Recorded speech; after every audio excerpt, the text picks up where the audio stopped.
muli, ako po si Maybelline Solitario at ngayon po ay nandito tayo ngayon sa parokya ng Ina ng Laging Saklolo para saksihan ang taunang Parade of Saints 2025. At ngayon naman ay ating masasaksihan ang kasalukuyan ay nagsisimula na pong paglalakbay ng ilan sa mga kasama sa komunidad ng parokya ng Ina ng Laging Saklolo at mga estudyante ng Son of Mary Academy.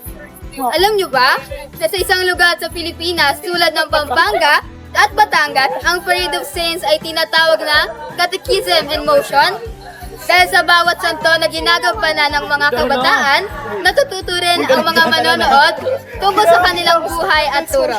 Isang magandang paraan para ipasa ang pananampalataya sa mas nakababatang henerasyon. Habang nagpapatuloy ang parada, makikita natin ang pagkakaisa ng buong komunidad, mga magulang, guro, kabataan at mga lider ng simbahan.